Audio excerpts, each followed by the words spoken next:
Halo, Assalamualaikum warahmatullahi wabarakatuh. Pada kesempatan kali ini kita akan belajar tentang strategi dan metode pengajaran, pembelajaran berdiferensiasi, luring, dan daring.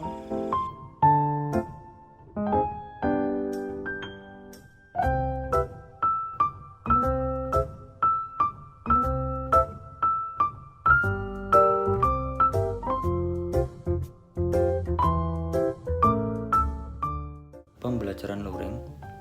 Yang pertama itu ada strategi problem based learning atau PBL. Saya satukan dengan metode pembelajaran kontekstual teaching and learning atau CDL.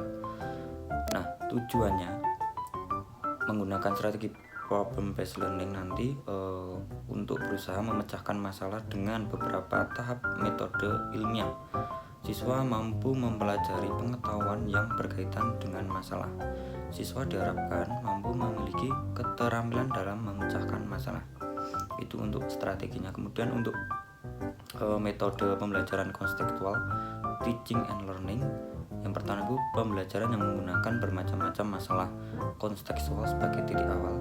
Yang kedua, peserta didik belajar dengan menggunakan pengetahuan dan kemampuannya untuk memecahkan masalah nyata atau simulasi masalah di situasi sekolah atau di luar sekolah. Nah, jadi untuk strategi based learning ini dan metode pembelajaran kontekstual ini ada keterkaitannya seperti itu. Kemudian untuk langkah-langkah metode pembelajaran kontekstual teaching and learning, yang pertama, menyampaikan tujuan dan motivasi siswa, menyajikan informasi masalah tersebut dan mendiskusikannya dengan temannya, menemukan masalah dan bertanya, mengorganisasikan siswa dalam kelompok belajar setelah siswa memahami masalah kontekstual yang diberikan dan menyelesaikan. Yang keempat, membimbing kelompok bekerja dan belajar. Yang kelima, evaluasi adalah penilaian otentik siswa, presentasi hasil dan langkah-langkah belajar guru, membimbing siswa menyimpulkan hasil pemecahan masalah. Yang keenam, refleksi. Siswa diminta memberi komentar tentang pembelajaran yang dilakukan. Nah, ini untuk pembelajaran luring yang menggunakan strategi problem based learning dan menggunakan metode pembelajaran kontekstual teaching and learning atau CDL. Terima kasih. Selanjutnya saya akan menerangkan tentang strategi luring yang kedua, yaitu strategi inquiry learning. Pada strategi ini sebenarnya merupakan strategi pembelajaran yang menitik berat mempersiapkan situasi bagi anak untuk melakukan eksperimen secara mandiri. Dalam arti luas, ingin melihat apa yang terjadi, ingin melakukan sesuatu, kemudian dia merencanakan jawaban atas pertanyaannya sendiri, menghubungkan penemuan yang satu dengan penemuan yang lain, membandingkan yang ditemukan dengan yang ditemukan orang lain, sehingga dapat disimpulkan bahwa pembelajaran inquiry ini merupakan strategi pembelajaran yang menitik beratkan pada proses berpikir analitik dan kritis dalam mencari dan menjawab pertanyaan. Peserta didik memahami, yang pertama yang dilakukan adalah peserta didik memahami sebuah konsep. Kemudian setelah dia memahami sebuah konsep itu, dia mengkonfirmasi temuannya dengan peserta didik lain ataupun guru yang mengajar di kelas tersebut. Kemudian temuannya yang pertama tadi kan, langkah yang pertama adalah dia mencari konsepnya sendiri melalui pertanyaan-pertanyaan yang dia jawab secara mandiri. Kemudian dia mengkonfirmasi temuannya kepada teman sekelas ataupun kepada gurunya. Kemudian setelah ada pencocokan antara temuannya kemudian yang dikonfirmasi kepada guru, kemudian temuannya itu kemudian tervalidasi kebenarannya. Kemudian setelah kita mengetahui strategi inquiry learning, maka kita harus mencari metode apa sih yang tepat untuk strategi ini bisa berjalan. Nah, kelompok kami menemukan bahwa metode yang tepat untuk strategi inquiry learning ini adalah metode pembelajaran group investigation, atau disebutnya adalah metode pembelajaran group investigation learning. Group investigation learning ini adalah salah satu bentuk metode pembelajaran kooperatif yang menekankan pada partisipasi dan aktivitas siswa untuk mencari sendiri materi atau informasi pelajaran yang akan dipelajari melalui bahan-bahan yang tersedia, misalnya dari buku pelajaran atau siswa mencari sendiri di internet. Dalam metode ini siswa dilibatkan secara aktif, yaitu sejak perencanaan baik dalam menentukan topik maupun cara untuk mempelajarinya melalui investigasi secara mandiri. Pada metode ini peserta didik diharapkan untuk yang pertama yaitu memahami sebuah konsep.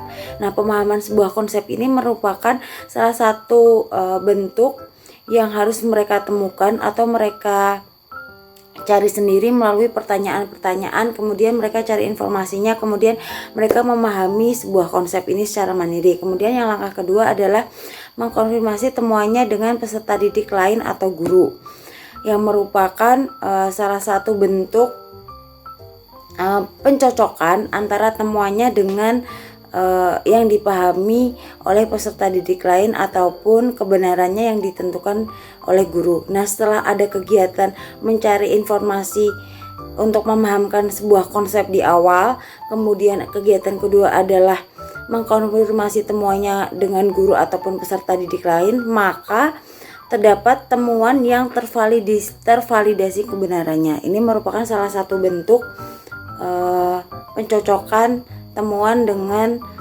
temuan yang lain. Nah, langkah-langkah yang terdapat dalam metode group investigation learning ini merupakan langkah-langkah yang sama dengan strategi inquiry learning. Itulah kenapa metode ini bisa digunakan untuk strategi inquiry learning. Karena pada konsepnya group investigation learning ini mencakup 3 konsep utama. Yang pertama yaitu penelitian atau inquiry, yang kedua adalah pengetahuan atau knowledge, yang ketiga adalah dinamika kelompok atau dynamic learning group.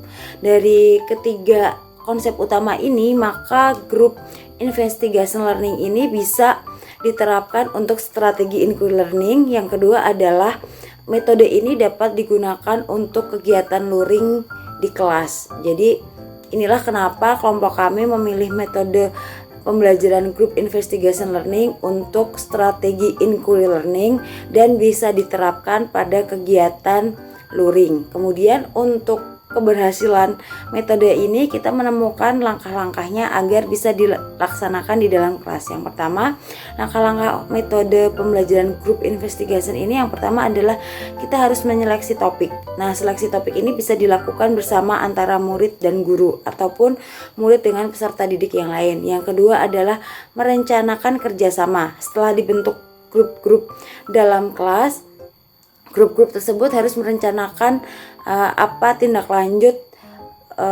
dari topik yang telah ditentukan secara bersama di awal tadi. Kemudian yang langkah ketiga adalah implementasi. Implementasi ini adalah kerjasama yang dilakukan teman-teman atau peserta didik tersebut dalam kelompok tersebut. Yang keempat adalah analisis dan sintesis.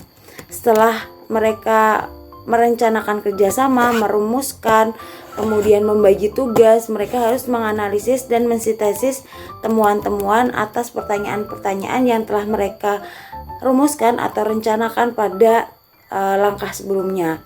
Setelah kegiatan analisis dan sintesis, mereka harus menyajikan hasil temuannya. Nah, biasanya kalau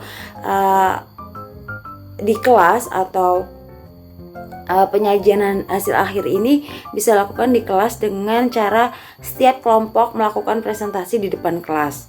Nah, setelah mereka semua kelompok dalam kelas itu melakukan penyajian hasil akhir dengan presentasi, langkah selanjutnya adalah evaluasi. Nah, evaluasi atau pada kegiatan terakhir ini itu harus ada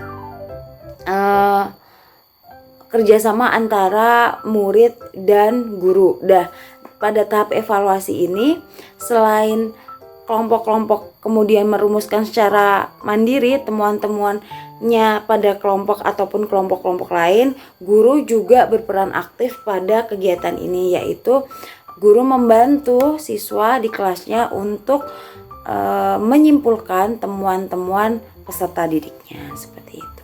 Jadi kenapa kami memilih, yang pertama kenapa kami memilih strategi inquiry learning, karena strategi tersebut merupakan strategi yang mengajak siswa untuk aktif. Kemudian kenapa metodenya dipilih metode group investigation learning, karena langkah-langkah atau konsep-konsep utama pada metode pembelajaran group investigation learning ini sangat cocok apabila digabungkan dengan strategi inquiry learning seperti itu. Dan strategi dan metode ini dapat diterapkan pada pembelajaran di kelas atau pembelajaran luring seperti itu. Yang selanjutnya adalah strategi project based learning. Di sini project based learning adalah pembelajaran yang menggunakan proyek atau kegiatan sebagai media. Peserta didik melakukan eksplorasi, penilaian, interpretasi, sintesis, dan informasi untuk menghasilkan berbagai bentuk hasil belajar. Dan dari sini, untuk strategi project based learning itu akan menggunakan kegiatan sebagai media pembelajarannya.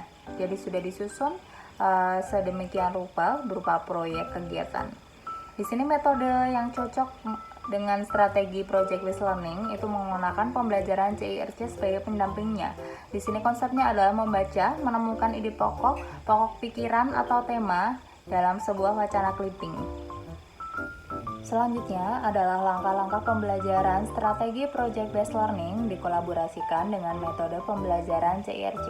Yang pertama, guru menentukan pertanyaan dasar. Guru memberikan wacana sebagai pemantik. Jadi di sini untuk wacana yang diberikan atau materi pokok itu sudah ditentukan oleh guru. Yang kedua adalah membuat desain proyek. Proyek di sini dapat berupa clipping menyesuaikan dengan metode pembelajaran CIRC. Selanjutnya, nomor 3 adalah menyusun penjadwalan, berisi membacakan, menentukan ide pokok, memberi tanggapan, dan menyusun clipping. Yang keempat adalah memonitor kemajuan proyek. Yang kelima adalah menilai hasil. Di sini berupa presentasi hasil kelompok. Yang keenam adalah evaluasi pengalaman. Dari sini, guru dan siswa membuat kesimpulan bersama.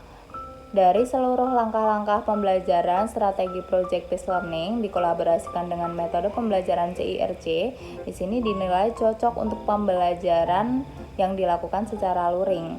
Karena seluruh proyek di sini dapat dilakukan di dalam kelas ataupun juga dipantau oleh guru secara langsung kemajuannya itu melalui daftar yang sudah disepakati di awal.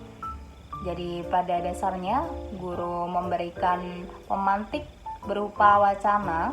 Di sini selanjutnya dikreasikan sebagai proyek itu pada akhirnya dalam bentuk clipping, kemudian disimpulkan bersama setelah siswa melakukan presentasi kelompok. Selanjutnya, strategi yang bisa digunakan ketika pembelajaran daring adalah strategi pembelajaran inquiry. Strategi ini mendorong peserta didik untuk mencari dan menemukan jawaban sendiri dari sesuatu yang dipertanyakan. Strategi ini juga akan mengembangkan kemampuan berpikir secara sistematis, logis, dan kritis. Lalu untuk metode yang bisa digunakan adalah metode pembelajaran picture and picture atau PP. Metode ini memanfaatkan gambar yang dipasangkan atau diurutkan menjadi urutan logis. Gambar itu akan memudahkan peserta didik untuk memahami konsep materi.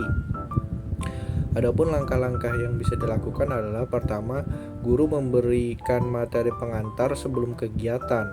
Lalu guru menyediakan gambar-gambar yang akan digunakan berkaitan dengan materi.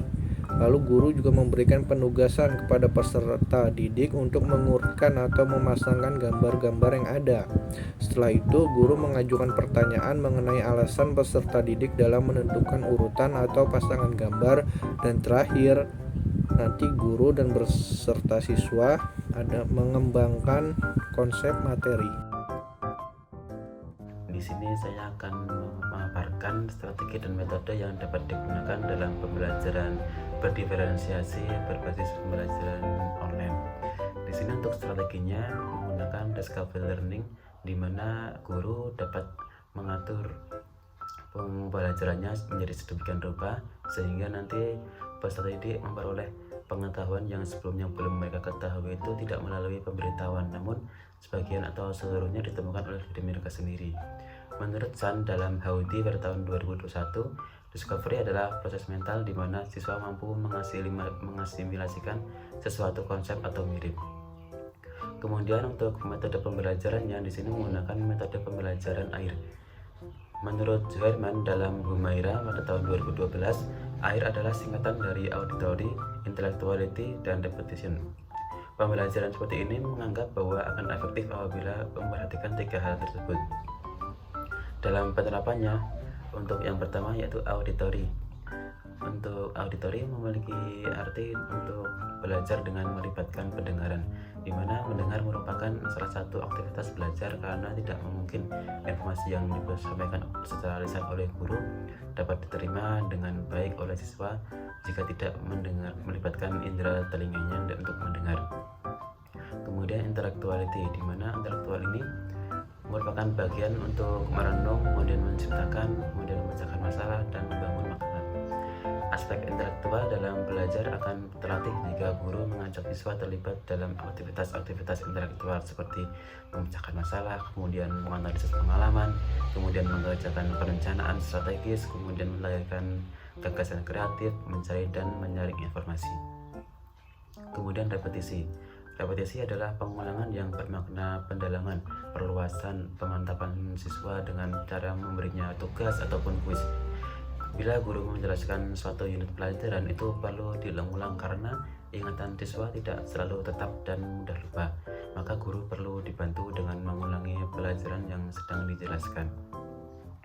Metode ini dapat diterapkan dalam materi ceramah di SMA kelas 11, di mana nanti peserta didik akan mendengarkan ceramah, kemudian memecahkan masalah, menganalisis pengalaman, mencari dan juga menyaring informasi dari ceramah yang didengarkan. Kemudian peserta didik dapat mengulang atau diberikan penguatan berupa tugas ataupun kuis agar ingatan siswa lebih kuat.